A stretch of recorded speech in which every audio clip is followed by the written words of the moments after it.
В текст за гласове написахте, че руският народ е христоцентричен. Как обаче това се съчетава с 20 милиона избити от Сталин? Ужасяваща държавна машина и по имперско време, и по комунистическо, спрямо човешкия живот. Живота там няма ценност. Това се пренесе тук след преврата през 1944 година и българската държава беше модел, по-малък модел, направен по-съветски. КГБ имаше кабинети в МВР и целият терор след 1944 беше под егидата на руския терор. Каква христоцентричност тук? Отговорът се съдържа в въпроса. Вие казахте, руският народ дали е христоцентричен и жертвите от Сталин. Руският народ е христоцентричен, Сталин не е. Нищо, че е семинарист. И нищо, че възражда тази памет по време на войната, защото разбира, че само това може да мобилизира. Да, тогава се строят църкви, а после от тези, които той ги е изревил. Да, и после други. Така че народът е едно, батюшката, който става самодържец, дали ще е генерален секретар или президент, няма значение. Той има други функции. Властта е много цинична, за съжаление. А тези жертвите нямат оправдание. А терор, между другото, в България има и преди 9 септември. Това ще е да добавя. Този избирателен подход не е много коректен. И той винаги е политически, за съжаление. Но терора преди не оправдава терора след това, искам да кажа. Не, за съжаление той обяснява политическите причини. Тоест, за съжаление той не ни дава гаранции, че няма да има пак политически причини. Това имах предвид. А тези жертви, това е непростимото в сталинската политика, безусловно. Това няма нужда от коментар. Тази част от съдбата на съветския народ, защото той се включва всички, няма пожалени, е част от трагедията за плащането за съветския проект. От друга страна, обаче имате жертвите от Великата Отечествена, безсмъртния полк, Гагарин, имате служеници. А Русия е всичко това. Ние си я теглим на някакви парченци, изваждаме го и казваме, това е Русия, черно или бяло. Тя е много богата. Този хаос включва всичко, това е Вселена. Тоест, всяко обобщение ще е грешно. Няколко думи за пояснение на христоцентричността на това понятие. То беше като антипод на антропоцентризма, на либералната, в момента постевропейска, именно защото е либерална идеология направо. Христоцентричност е в смисъла на особеното отношение към християнството. Човекът е чрез Христос в него важен, а не сам по себе си, като идол. Това е христоцентрично. И мяра за всички неща. За Русия това не мога да кажа. Това не бих могла да кажа, че е мяра за всички неща, но той е идеала чрез постижението, чрез християнския си път. Това е христоцентрично. Това е и отговор, че не може да има рай на земята. Това е тази тъска по съвършенство, което е в Русия. Съвършенството може да бъде в друг свят. Но не и тук. Това не означава липса на желание, оптимизъм и прочее. Но не е позитивното мислене и всички тези мантри западни. Това е христоцентрично, така го разбирам, макар и по-трудно. Всъщност сега като цитира Блок се сетих, че това не е много актуално, ако човек отиде в Москва и види огромните красиви булеварди засети с стотици милиони цветя, подредеността и чистотата, каквато тук не може това не може да си представи. Москва е много подредена, но Москва не е Русия. Москва си има свое правителство, има бюджет почти колкото този на България, ние това го забравяме. Но Москва има и спални райони, тези спалните райони. Има и път между Москва и Петербург. Либералният канал Дожд направи фантастичен репортаж. Той е поредица от серии точно за пътя Петербург-Москва с една връзка симпатична с Радищев от 18 век за пътешествието от Петербург на Москва. И там може да видите цялата Русия, всичко. С изоставени музеи, с изоставени църкви, обратното. Хипербогати, нова и руския, както ги наричат. И фантастични пътища. Тук може би нашите политици биха се възторгнали с основания. Много лентички може там да се прережат и с основания наистина. Не, Москва не е критерий. А и самата тя е еклектика. В нея има всичко, като стил, като присъствие, религиозно ли, ако щете. Много неща има там. Да. Споменахте, че имаме комплекс от тях да ни забележат. Русофобите мисля, че е така. Да, но... са изведени. Да, но те подозират навсякъде дългата ръка на Путин, някаква голяма организация от Русия, която искат непременно да сложи ръка в България. Доколко основателно това и всъщност Русия мисли въобще за България? Така, както ние си представяме, че това се случва.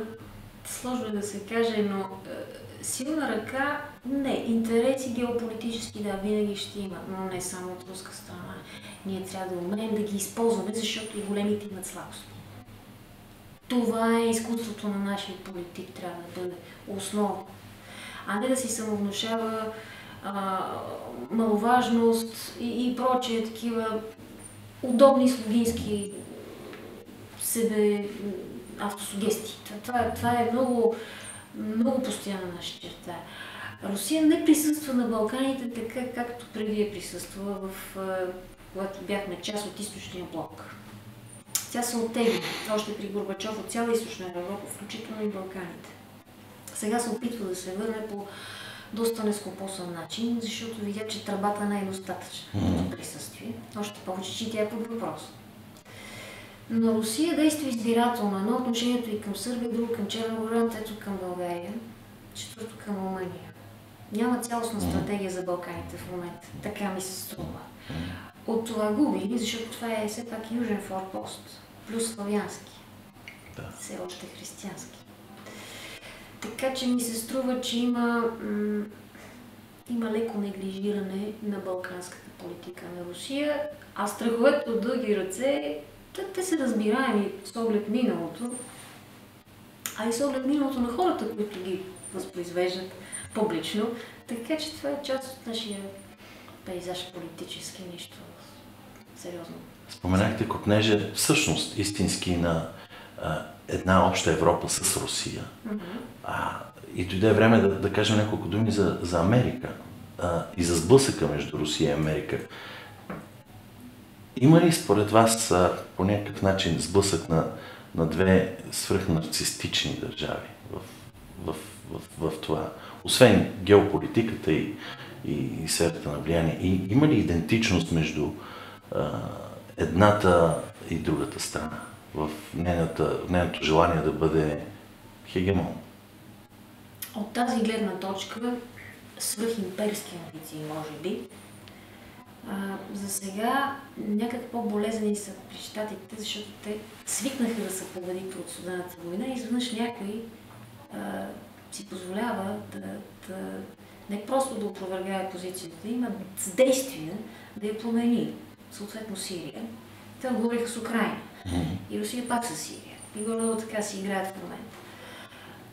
Но Русия няма такива амбиции. Тя разбра, че това е никак не е удачно от икономическа гледна точка да поддържаш арсенал имперски извън. Това е скъпо. Съветския съюз даваше огромни средства на третия свят. Не само на нас. Вместо да ги използва вътре за собствено развитие. Така че тук прагматизмът надделява. Евразия им стига, това е много възлово място, защото икономическите центрове се изтеглят и активност именно към изтока. Т.е. към Русия идва света, защото тя да излиза навън. Няма нужда. И всъщност там е битката за щатите, защото не е само подчинението на Европа с трансатлантическото споразумение, евентуално ако се случи, защото има и транстихоокеанско. А въпросът е Северна Евразия. Тоест, битката ще бъде на полето на Русия. Това имах предвид. На нейните сфери на влияние, екс-съветските републики, преди всичко централно-азиатски, част от западните, но това е Беларус и Украйна, Прибалтика, не? Първоначално ли ви се струва идеята, че Съединените щати се страхуват от обединение между Русия и Европа и работят активно такова да не се случи? Това не е параноя, това е въпрос на интереси. Естествено, че силна Европа и силна Русия ще изтласкат от това поле, цялото, представете си, Евразия е доста голямо поле и доста богато, американските корпоративни преди всичко интереси. Всичко е конкуренция. Това не е паранойя, това е конкуренция. Ние сме, някакси мислим малко статично. Идва 10 ноември, край, демокрацията дойде и тично всичко е движение и доказване всеки ден. Това е част от геополитически, от живота на най-обикновения човек. Не може да живеем с такива илюзии, че идва празник и край. Доколкото разбирам, вие не противопоставяте Евразия на Европа. Не, разбира се. Не. Защо? Защото за мен Евразия като понятие, това е Русия, защото за Евразия има амбиции, имаше амбиции Турция, сега не е до това.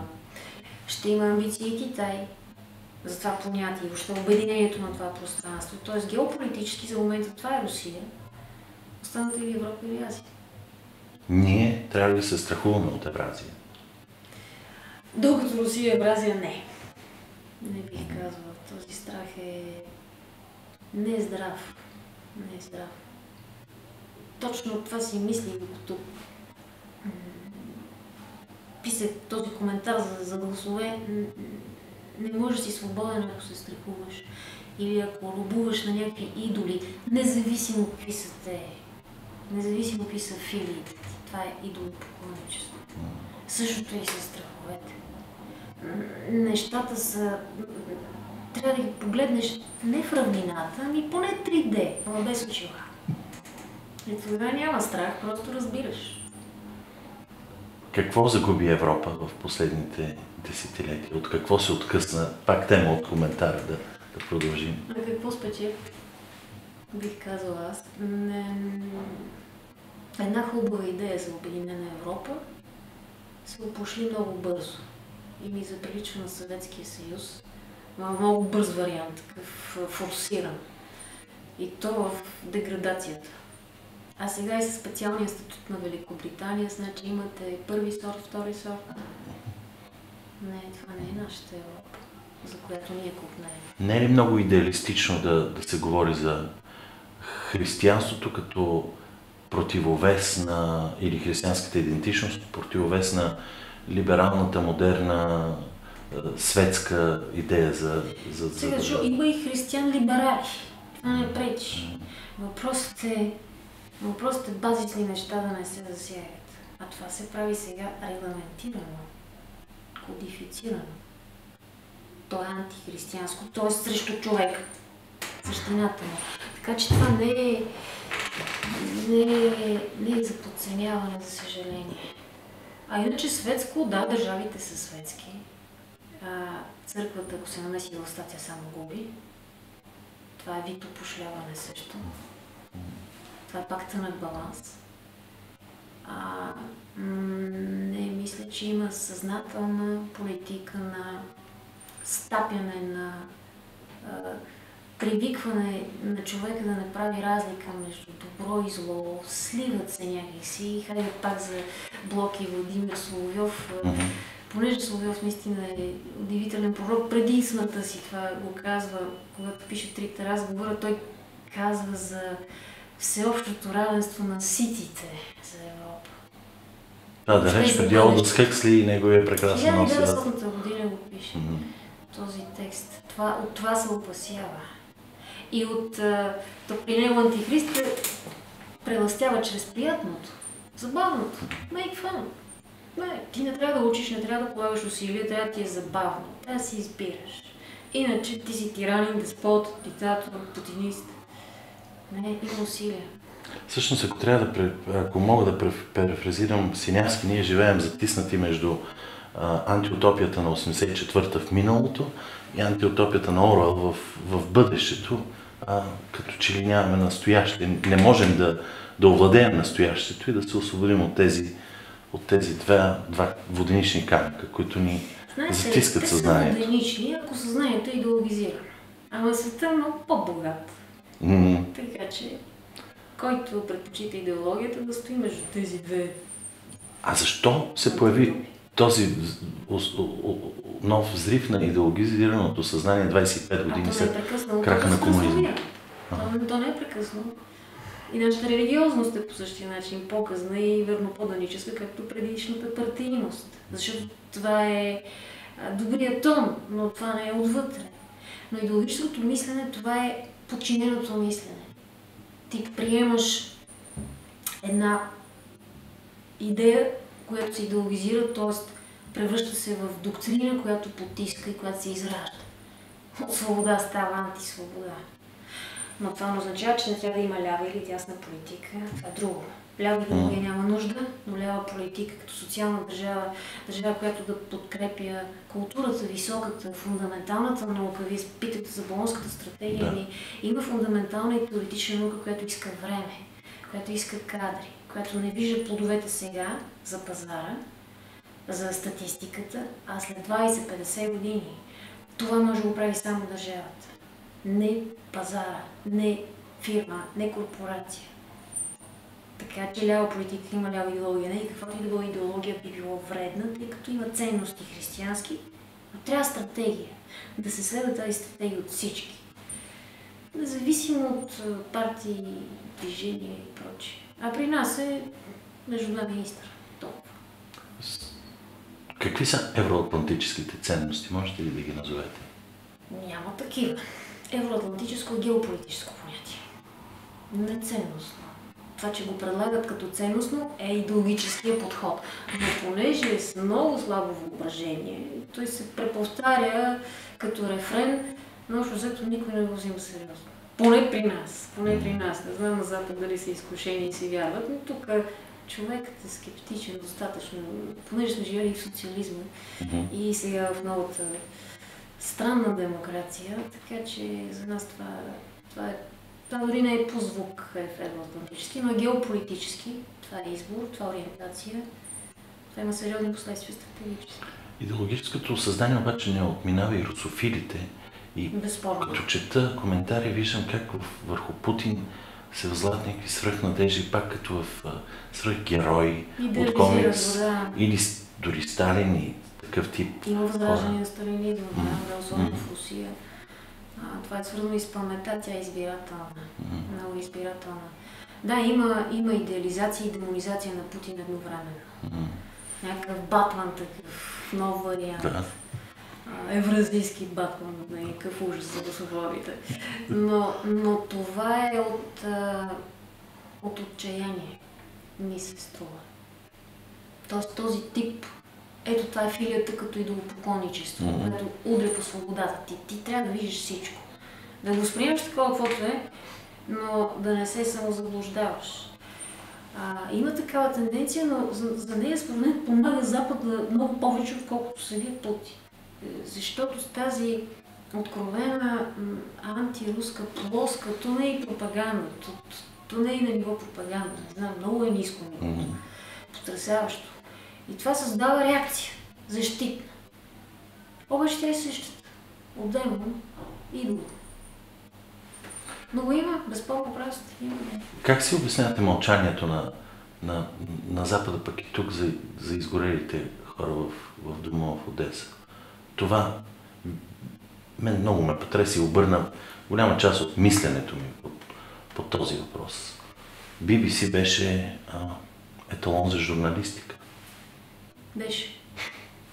Хубаво. Минало. Свършено ли, не знам. Вижте за Одеса, ето пак примера с Борис Немцов и паметния митинг. Същия ден в Одеса, на Куликово поле, на профсъюзите, където бяха изгорени одеситите, не просто изгорени, вътре до избивани, измъчвани. Това е... Има видеокадри с това. Да, това всичко е филмирано.